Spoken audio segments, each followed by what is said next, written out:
에스더서에서 표면적으로 가장 막강한 힘을 가진 사람은 페르시아의 왕 아하수에로 왕, 그 다음에 아하수에로 왕의 2인자, 페르시아의 2인자 하만 장군이 표면적으로 드러나 보이는 막강한 권세자들입니다. 그런데 역전의 역사가 일어나는 숨어있는 인물은 모르드게와 에스더였습니다. 그런데 모르드게는 이름 없는 궁중에 일을 하는 사람이었습니다. 아무도 눈에 아무에게도 띄지 않는 그냥 아주 지극히 평범한 있어도 그만 없어도 그만 그런 존재였습니다. 그런데 에스더는 또 일찍 부모를 여의고 고아로 성장했습니다. 근데 하나님께서는 이름 없는 모르드게와 고아였던 에스더를 환란에 처한 이스라엘을 건져내는 하나님의 도구로 귀하게 사용했습니다. 그러면은 이름 없는 모르드게나 고아로 자란 에스더 그 사람들을 틀어 쓴 분은 하나님이십니다. 결국에 정리해 볼 수 있는 것은 역사를 변화시키시는 분은 보이지 않는 하나님이십니다. 그래서 에스더서에는 신기한 게 뭔가 하면요, 하나님이란 단어가 한 번도 안 나옵니다. 그래서 유대인들이 학자들이 모여서 랍비들이 모여가지고 이 에스더를 성경에 넣어야 되느냐 말아야 되느냐 그런 논의가 많았었습니다. 근데 보이잖아요. 하나님의 이름이라는 단어는 안 보이지만 하나님이 일하신다는 사실은 명명백백하게 보입니다. 그래서 에스더를 구약 성경 39권의 경전 속에 포함시킨 겁니다. 하나님이 없다고 해서, 하나님이 안 보인다고 해서 존재하시지 않는 것이 아니다.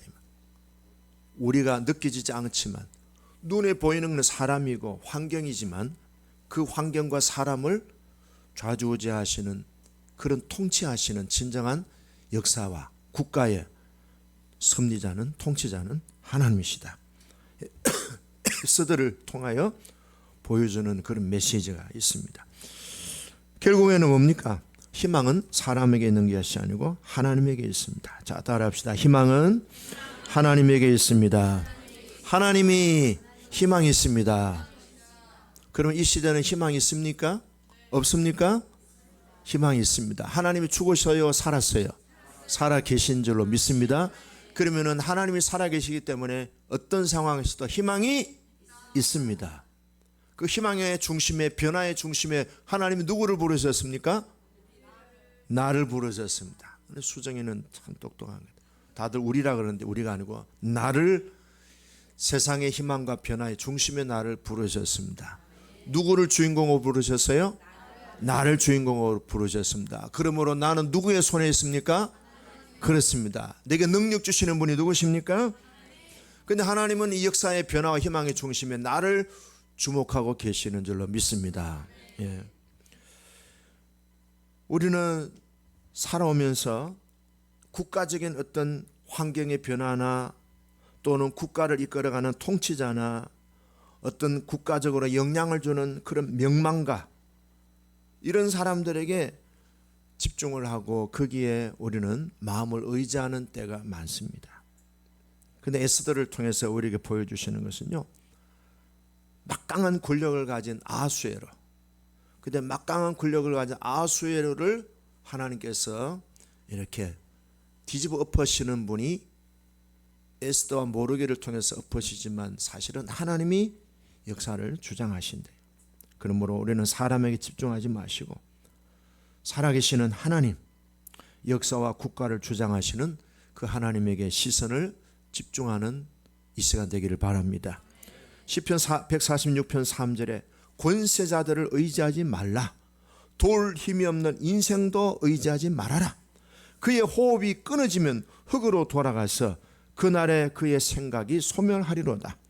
야곱의 하나님을 자기 도움으로 삼으며 여호와 자기 하나님에게 소망을 두는 자는 복이 있도다. 이 몸의 소망 무언가 우리 주 예수뿐일세. 우리 주 예수밖에는 믿으리 아주 없도다. 주 나의 반석이시니 그 위에 내가 서리라. 그 위에 내가, 한 번 더 합니다. 이 몸의 소망, 이 몸의 소망 무언가 우리 주 예수뿐일세. 우리 주 예수밖에는 믿으리 아주 없도다. 주 나의 반석이시니 그 위에 내가 서리라. 그 위에 내가 서리라. 아멘.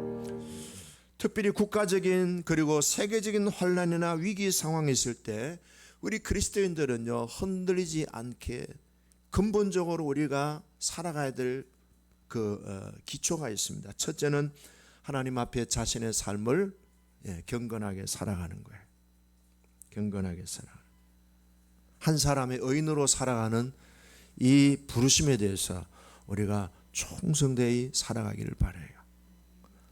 나라가 어떻게 힘들든 힘이 들지 않든, 역사가 희망이 보이든 희망이 보이지 않든, 우리 가족 간의 관계도 그렇습니다. 내 뜻대로 가족 간의 관계가 안 풀릴지라도 나는 하나님 앞에서 단독자로 서서 하나님과 나의 관계가 막힘이 없는, 그래서 하나님이 의인된 나 한 사람의 모습을 보고 예루살렘의 죄를 용서해 주시고 국가의 죄를 용서해 줄 수 있는 이 시대의 의인으로서의 한 사람으로서 살아가는 것. 두 번째는요, 가정천국을 꼭 이루어야 됩니다. 가정이 흔들리면 다 흔들립니다. 가정이 흔들리면 교회도 흔들리고, 교회가 흔들리면 국가도 흔들리게 돼 있어요. 가정이 건강하고 가정이 참으로 사람들과의 가족관계가 화목하게 되면요, 희망이 있습니다. 국가의 경제가 희망이 아니에요. 막강한 어떤 권력자가 있다고 해서 희망이 있는 게 아니에요. 가정을 잘 건강하게 튼튼하게 세우셔서 우리 금빛교회 모든 가정들은 정말 하나님의 사랑이 보여지고 또 하나님의 영광이 드러나는 그런 가정으로 잘 세워나가기를 축복합니다. 근데 이 가정은 어떤 가정이 되어야 됩니까? 소통이 잘 돼야 돼요. 부부지간에도 소통이 잘 돼야 되고, 부모와 자녀지간에도 소통이 잘 돼야 되는데 어떻습니까? 우리 가정은 소통이 잘 됩니까? 소통이 불통입니까? 소통하니까 소를 통에 넣으면 소통이 되는 거죠. 말통, 불통, 불을 통에 넣으면 되는 게. 자, 이 소통이 잘 되는 것이 숨기는 가정, 건강한 가정이고요. 소통이 안 될 때 엮이는 가정이 되는 거예요. 그래서 오늘 제가 성경의 두 케이스를 소개하는데요. 히스기야 왕과 므낫세, 참 이 집도요, 이 집도 너무너무 소통이 불통인 가정이에요. 히스기야 왕은 어떤 왕이었습니까? 유다 역대 왕들 가운데 가장 다윗을 닮은 왕이고 가장 경건하게 살았던 왕이라고 소문이 났습니다. 이 사람은 기도의 대가였습니다. 그렇죠? 전쟁도 기도로 이겼고 불치병도 기도로 돌파했습니다. 이스라엘 나라를 신앙 강국, 이스라엘 나라를 하나님의 율법을 준수하는 신앙의 나라로 평생을 헌신했습니다. 밤낮 주야로 일했습니다. 1분 1초 단위로 쪼개어서 스케줄을 그렇게 살았던 왕이었습니다. 근데요, 이 사람이 평생에 일궈놓은 신앙의 그 아름다운 그 모습들이요, 므낫세가 딱 집권하자마자 하루 만에 그냥 나라를 풍비박산 만들었습니다. 아버지의 이루었던 평생의 신앙을 하루아침에 완전히 무너뜨렸어요. 아버지가 성전을 인테리어하고 성전을 굉장히 재건축을 했는데 아버지가 죽고 나니까 이 아들은 그 건축된 성전 안에 우상을 끌어들이고 심지어는 그 성전에서 자기 아들을 인신 제사로 드리고요. 하나님이 너무 진노하셔서 유다를 앞당겨서 멸망시키게 한 사람이 므낫세였습니다. 여러분 어떻습니까? 뭐 일을 많이 하는 거, 부지런히 일하고 밤낮 죄하러 불철주야로 일하는 거, 좋죠. 어제 어떤 부부를 이제 얘기했는데요. 그 아내 보고 뭐가 힘드냐 했더니 남편은 맨날 일만 한대. 그냥 밤 11시에 들어오고 10시에 들어오고. 그 남편에게 아내가 이렇게 힘들어합니다. 그러니까 그럼 내가 그렇게 하는 거 어떻게 처자식 먹여 살립니까?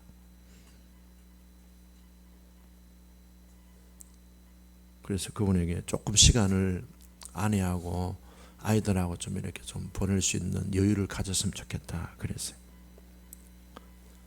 뼈 빠지게 일하는 게 능사가 아니고 관계입니다. 관계. 자, 중요한 겁니다. 따라합시다. 일보다도 관계입니다. 평생 일했는데요. 그 일한 그 어마무시한 걸요. 하루아침에 아들이요. 초토화시킨다는 걸 아셔야 돼요. 그러니까 여러분 많은 업적을 남기려고 하고 일 많이 하려고 하고요. 재산 많이 물려주려고 하고요. 그러지 않아도 돼요. 대화를 많이 하세요. 서로 사랑하고 서로 섬기는 가정으로 세우는데요. 대화의 가장 중요한 것은 말하기와 듣기 중에 어느 거라고요? 여러분들 듣기를 잘 하세요? 말하기를 많이 하세요? 예? 할렐루야. 어느 교회 다니세요? 아이고, 참 목사님 훌륭하시네요. 목사님이 성함이 뭐예요? 아이고, 그러시군요. 훌륭한 교회 다니시네요. 예, 나중에 많이 밥 드세요. 듣기. 작년에 24년 7월 28일 날 훌륭한 강사님이 오셔서 듣기 강의를 우리 교회에서 했습니다. 김원배 강사님이십니다. 듣기. 김 지사님이 적어주셨는데요. 말을 잘하고 싶다면 우선 말을 잘 들어줘야 된다. 말수를 줄이면 상대의 마음이 열린다. 특별히 누가 말을 많이 해요? 아내가 말을 해요? 말을 많이 해요? 남편이 말을 많이 해요? 아내가 말을 많이 하죠. 그래서 우리 집 사람이 그래요. 여자는 말하는 재미로 삽니다. 그래요. 그러니까 여자하고 살려면요, 말하는 재미를 좀 만끽하게 해줘야 돼요. 남자는 뭐 하려고 살아요? 일하려고 사는 거예요. 그 남자도 일을 하는 것을 조금 줄이고 아내의 말을 들어줘야 돼요. 그렇죠? 저도 이렇게 가르치면서 집에 가면은 쫑크를 먹습니다. 당신 설교 중에 들어주라는 해놓고 왜 나 얘기는 안 들어줘? 그래요. 그럼 제가 꼼짝을 못합니다. 이거 또 녹음되죠? 자, 사람의 마음을 움직이려면은 일단 들어줘라. 제 얘기가 아니고 김원배 집사님 얘기입니다. 여러분, 꼼짝 못하는 거죠. 말수를 줄이면 상대방이 마음을 연다. 자, 그러면서 6가지 얘기했어요. 일단 들어라. 두 번째는 말하지 마라. 말하지 마라. 특별히 설교하지 마라. 따라합시다. 설교는 목사님이 하고 나는 오직 듣기만 하겠습니다. 그 다음에 조언하지 마라. 가르치려고 하지 마라. 근데 조언하지 말라 하는데 뭘 해라는 거면 따라 해라. 울면은 같이 울어주고, 아이고 하면 아이고, 맞장구 템포를 맞추고 흉내를 잘 내주면은 상대방이 내 얘기 잘 듣고 있구나 한다는 거예요. 따라합시다. 그랬군요. 힘들었군요. 아이고 어쩌나. 그 다음에 4번째, 침묵을 견뎌내라. 듣기만 하니까 어때요? 기다리기 힘들잖아요. 침묵해. 침묵을 견뎌내라. 그 다음에 5번째, 열심히 듣기보다도 맞장구를 잘 쳐줘라. 상대와 호흡을 맞추어 들어줘라. 마지막에는 뭐예요? 내 존재 가치를 상대방에게 존중받으려고 하면은 들어줘라. 들어줘라. 그래서 우리 가족 간에 이런 소통 이 불통이 아니고 소통이 잘 되기를 축복합니다. 히스기야 왕과 므낫세 이 아버지와 아들과 아버지는 어디 있어요? 맨날 밖에 일하는 거예요. 맨날 전쟁하고 맨날 돌아다니는 나라를 뭐 재건하고 육교를 세우고 집을 새로 세우고 뭐 왕궁을 새로 건축하고 성전을 건축하고 뭐 맨날 일하러 돌아다니는데 아들은 뭐예요? 고아가 된 고아. 이 아들은 아버지하고 제대로 마음의 대화를 나눈 적이 없어요. 자, 두 번째는요, 사울 왕과 아들 요나단. 이 아버지는요, 무서운 아버지예요. 그리고 항상 아버지는요, 아들한테 일방통행이에요. 세 번째는요, 장점을 칭찬해 주기보다는 책망만 하는 아버지예요. 이놈 자식, 너는 잘못했으니까 죽어야 돼. 칼을 들고 아들을 죽이려고 하니까 아들이 뭐라, 저기 봐, 이랬어요. 그러니까 아버지와 아들하고 막 가는 거죠. 여러분, 아버지가 칼 들고 있으면 아들은 어떻게 해야 돼요? 아버지 살려주세요. 잘못했어. 이래들 저기 봐. 이게 가정이 그러니까 이 가정이 하나님이 이 가정을 왕족으로 세우셨는데 결국에는 도대체 하나님과도 소통이 안 되니까 이 가정을 그냥 폐해버리시고 베냐민 지파 사울 왕을 폐하시고 요나단을 왕으로 세우는 것도 폐하시고 유다 지파의 다윗을 왕으로 교체를 해버렸어요. 이게 뭡니까? 아버지와 아들과의 단절이에요. 이 아들은 참 장점이 많은 아들인데요, 아버지가 칭찬 한마디 안 해줬어요. 그리고 결국은 아들이요, 그 장점을 꽃피우지 못하고 그냥 아버지하고 전쟁터에 가서 아버지도 죽고 이 요나단도 죽고 요나단의 두 형제도 죽고, 그러니까 아버지하고 세 아들 같이 동시에 죽어버리는 거예요. 그러니까 이 가족 간의 단절은 뭘 만들어요? 피차 죽는 거예요. 따라합니다. 단절은 죽음이고 소통은 생명이다, 축복이다. 그래서 대화를 잘 하면서 가족 간에 그런 마음이 소통이 되면요, 엄마가 다니는 예수 나도 믿겠다, 아빠가 다니는 교회 나도 따라갈 거야, 이래 될 수 있는 거예요. 제발 우리 할머니 할아버지들 자꾸 가르치려고 하지 말고 들어주고. 제가 아침에 이제 예찬이가 잘 안 일어나요. 어린이집에 가야 되는데 깊은 밤이에요. 그럼 가서 예찬아 홍말 태워줄게. 일어난다고. 일어나 이마! 이러면 안 돼. 예찬아 홍말 태워줄게. 당근을 주는 거야. 일어나. 일어나 이마! 시간은 다 됐어. 어린이집에 가야지. 이러면 안 갈 거야. 나 오늘 어린이집에 안 갈 거야. 예찬아 홍말 태워줄게. 그러니까 당근을 줘야 돼. 그럼 또 아침에 또 한 번 또 홍말 태워주고 이렇게 하고, 그렇게 하면 이제 애가 또 마음이 풀어져 가지고 합니다. 잔소리보다도 좋아하는 것을 주면서 이렇게 하는 거 참 좋은 것 같아요. 자, 오늘 성경 본문을 봅니다. 3장 1절 보시죠. 그 후에 아수에로 왕이 아각 사람 함므다다의 아들 하만의 지위를 높이 올려 함께 있는 모든 대신 위에 두니 그랬습니다. 자, 아수에로 왕이 하만 장군을 서열 두 번째로, 우리말로 하면 국무총리로 세운 거예요. 지위를 높이 올려주셨어요. 근데 이 함므다다의 아들 하만이 어디 출신인가 하면요, 아각 사람이라고 그랬어요. 아각 사람은 아말렉 족속의 왕입니다. 왕족입니다. 왕족. 아각이라고 하는 것이 왕입니다. 왕의 후손으로, 그러니까 왕손이죠. 왕족이 하만입니다. 그러니까 이 사람은 그 당시에 이제 바벨론에서 이제 얼마나 노력을 했으면은 국무총리까지 올라갔겠습니까? 근데 이 사람은 왕의 마음에 쏙 들었어요. 그래서 왕이 하만 장군을 국무총리로 세워줬어요. 여러분, 이 사람이 국무총리로 세워준 왕의 이유가 뭐예요? 목적이 뭘까요? 첫째는 왕을 잘 보필하라고 세운 거 아니에요? 두 번째는 이 나라를 위해서 정말 공로를 세우고 이 나라를 잘 되게 하는 데에 목표를 두고 이 사람을 높여준 거죠. 그렇죠? 자, 그것이 이 하만 장군의 지위가 주어진 목적입니다. 근데 이 사람이 그 목적에 집중하는 모습이 안 보입니다. 하만 장군이 어떤 사람일까요? 자, 봅시다. 2절 같이 읽어볼까요? 시작. 대궐문에 있는 왕의 모든 신하들이 다 왕의 명령대로 하만에게 꿇어 절하되 모르드게는 꿇지도 아니하고 절하지도 아니하니 그랬어요.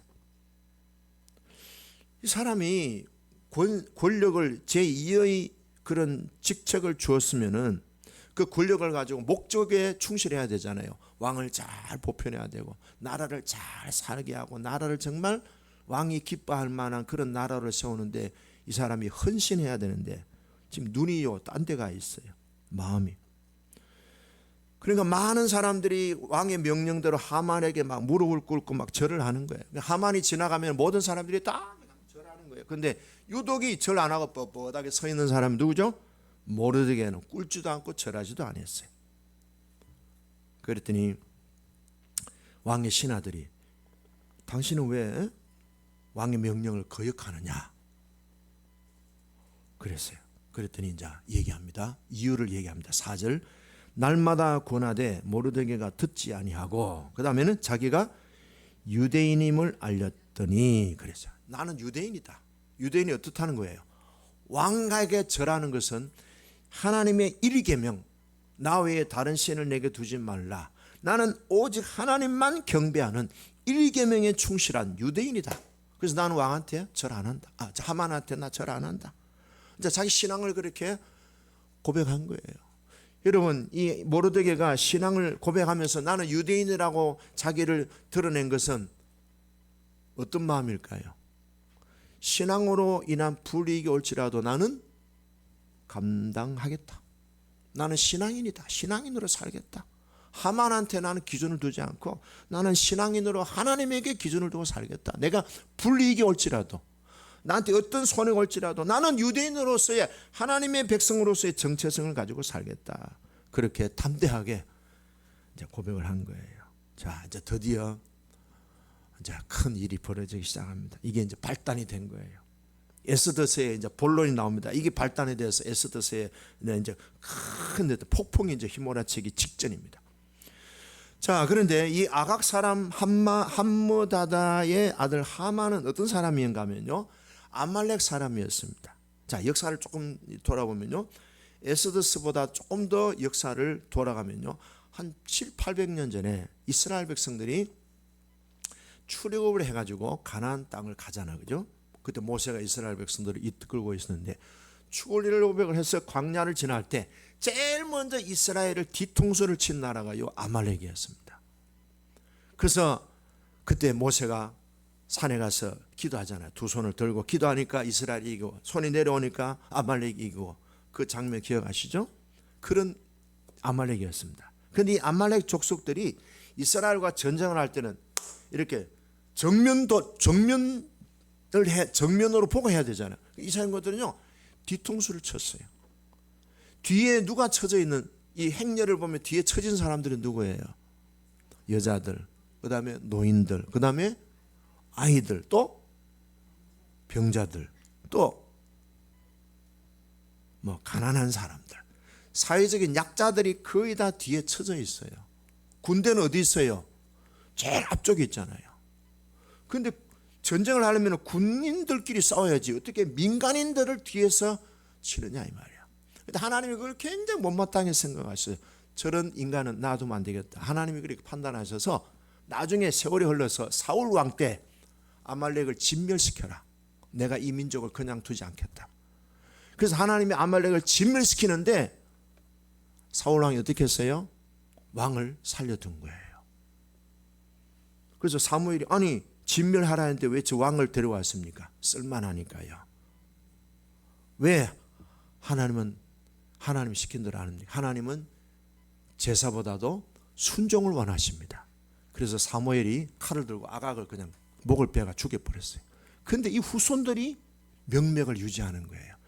그 명맥이 유지됐더니 아말렉 가운데 그 왕족이 살아있어서 지금 뭐예요? 하만이라는 인물이 이스라엘 백성들을 전멸시키려고 하는 계획을 하는 이스라엘의 정말 원수 같은 그런 인물이 이제 나오는 거예요. 그러니까 싹을 아예 하나님이 잘라라 했는데 이 사울 왕부터 안 잘란 거예요. 자, 여러분, 하나님이 왜 이 암말렉 족속들을 미워했는가 하면요, 뒤통수 치는 사람이에요. 여러분, 우리가 살다가요, 남 뒤통수 치는 거는 하나님이 기뻐하지 않았어요. 두 번째는요, 남의 약점을 긁어 넘어지는 사람은요, 하나님이 기뻐하시지 않습니다. 정정당당하게 정면을 보고, 야, 우리 한번 싸우자. 나와라. 너도 군대에서 나와라. 우리도 군대에서 대표자 보내겠다. 그래서 저거 막 보통 우리 전쟁하면 왕끼리 싸우잖아요. 왕이 지면은 전쟁 지는 거죠. 왕이 이기면 전쟁 이기는 거죠.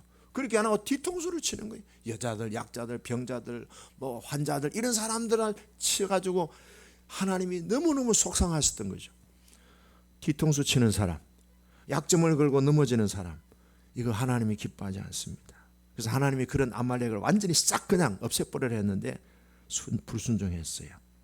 그게 이제 하만이 지금 등장한 거예요. 자, 우리도 참으로 뿌리로부터 이렇게 정리하는 것이 참 중요하죠. 자, 모르드게가 절하지 않은 이유는 뭡니까? 유대인의 신앙 때문이었다는 것을 모든 사람들한테 공포를 했습니다.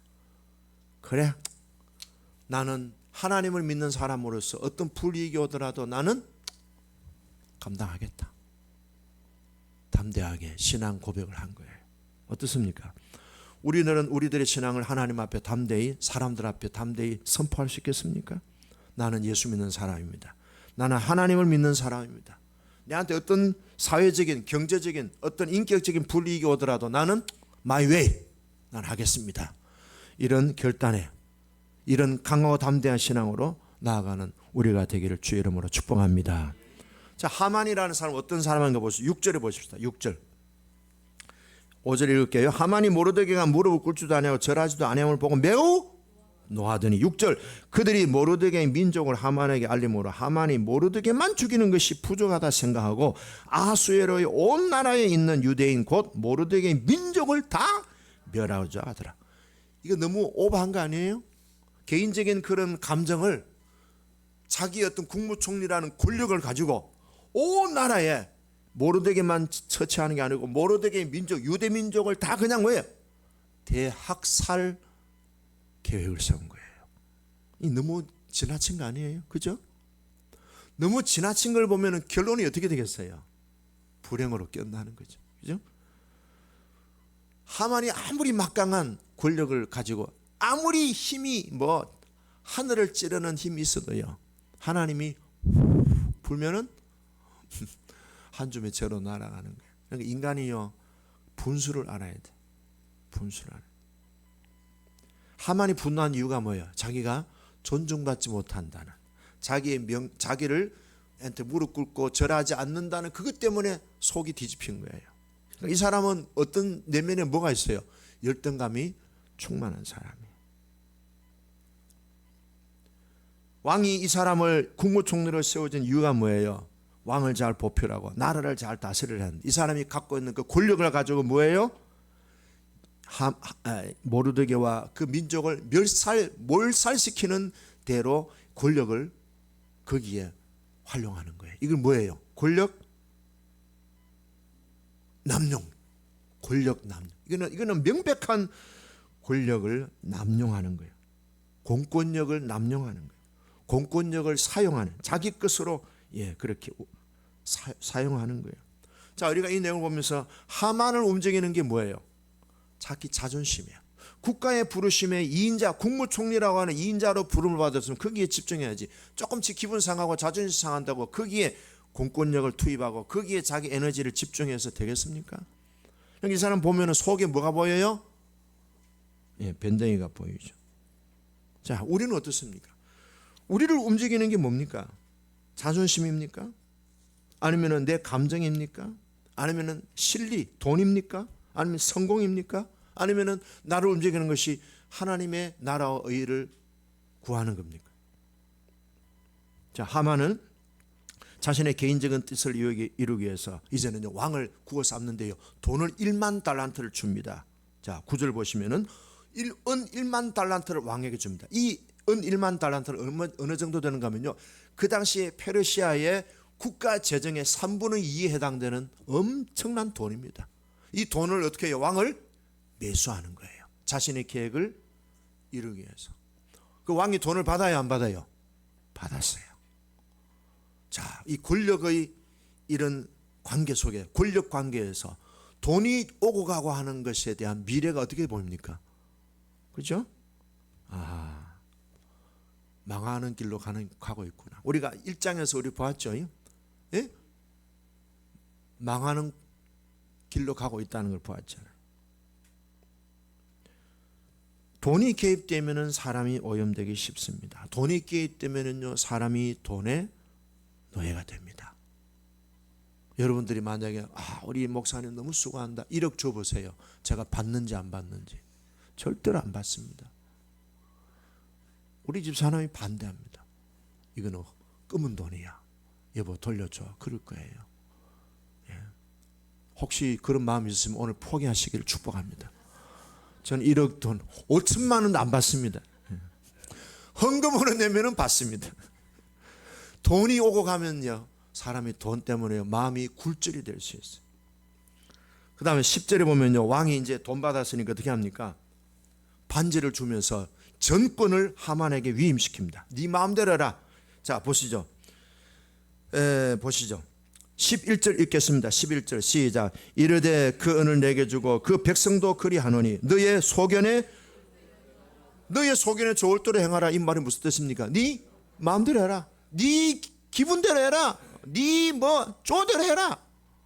나는 정권을 네한테 위임한다. 그럼 왕이 정권을 위임할 때, 여러분, 이 왕의 정권을 위임받은 사람이 해야 될 일은 뭐예요? 왕을 잘되게 하고 나라를 잘되게 하는 일을 해야 되는데 뭐예요? 나라를 망하게 하는 길로 권력을 오용하는 거예요. 자, 그래서 온 페르시아 제국의 많은 속국들 있잖아요. 통치하는 식민지 국가들한테 이제 법령을 선포합니다. 12월 22일 날, 12월 13일 날 온 유대 민족은 어린아이, 늙은이, 여자들, 젊은이 할 것 없이 다 죽여라. 국가적으로 뭐예요? 포고령이 내려진 거예요. 그러니까 15절 보시죠. 역졸이 왕의 명령을 받들어 급히 나가매 그 조서가 도성수산에 반포되니 왕은 하만과 함께 뭐하고 있어요? 이때 먹은 술이 뭔지 아세요? 네, 왕의 아주 진귀한 술입니다. 둘이서 뭐합니까? 건배하는 거예요. 무엇을 건배하는 겁니까? 우리의 계획대로 돼가고 있으니 하하 놀렐루야 하고 이제 건배하고 있는 거예요. 그런데 수산성은 어떻습니까? 유대인들은 지금 공포의 도가니에 빠진 거예요. 우리가 볼 때는 누가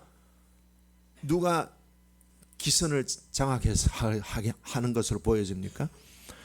예, 아수에로 왕과 하만은 왜 건배 들고 있잖아요. 하하, 우리가 이겼다. 우리 뜻대로 할 수 있겠다. 겉으로 보이는 것은요, 막강한 권력을 가진 아수에로 왕과 하만이 보이는데 이스라엘 백성들은 어떻습니까? 지금 다 백성들이 전멸할 그런 위기, 날짜를 못을 박았잖아요. 12월 13일 날. 공포의 분위기에 있는 거예요. 자, 결론을 정리합니다. 잠언 14장 22절에 악을 도모하는 자는 잘못 가는 것이다.